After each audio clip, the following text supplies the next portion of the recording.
Mesdames, Messieurs, permettez-moi de vous poser une question d'une simplicité désarmante. Avez-vous trié aujourd'hui? Une question banale, diront plus d'un. Une question journalière, diront autrui. Pourtant, dans la modestie de cet acte, recèle peut-être l'un des plus grands défis de notre époque. Car trier ne saurait se résoudre à la seule distribution d'objets entre divers contenants. Trier, c'est faire un choix. Choix entre la négligence et le respect, entre l'indifférence et la responsabilité, entre l'oubli et la conscience. Chaque année, en tant que scout, je participe à un nettoyage de printemps. Nous parcourons la ville, gants au doigt, sac à la main, bien décidés à rendre à la nature un peu de la dignité que nous lui avons ôtée. Et partout, le même spectacle s'offre à nous. Des papiers envolés par le vent, des plastiques délaissés sur les trottoirs, des bouteilles abandonnées au pied des arbres. Tant de traces silencieuses d'une mauvaise manie devenue trop commune, celle de jeter sans penser. Pourquoi trier, nettoyer, s'engager dans ces actions? Pourquoi œuvrer? Tout d'abord parce que nos détritus ne se volatilisent pas. 450 ans. C'est le temps que prend une bouteille en plastique à se décomposer, soit 4 siècles. Inimaginable pour un objet d'aussi courte utilisation. Ensuite, parce que la pollution anéantit notre environnement.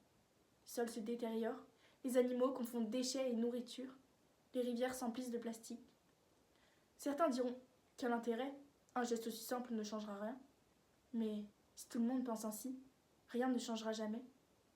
Prenons comme exemple la légende amérindienne du colibri, qui lui, à l'inverse de tous les animaux qui fuyaient la forêt incendiée, apportait des coups d'eau dans son bec.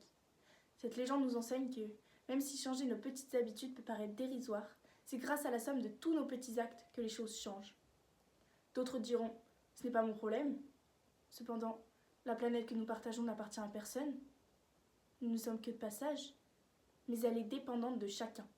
Arrêtons-nous un instant sur la réalité. Toutes les grandes transformations commencent toujours par des petits gestes répétés. Ramasser un papier, trier, participer à un nettoyage. Mesdames, Messieurs, la nature n'a pas de voix pour se défendre.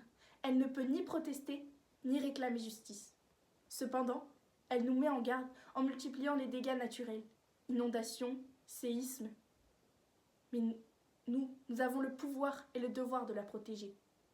Alors, la prochaine fois qu'un déchet se tiendra entre vos mains, n'oubliez pas que ce geste, aussi modeste soit-il, est un choix. Le choix de ne plus détourner le regard. Le choix de protéger ce qui nous entoure.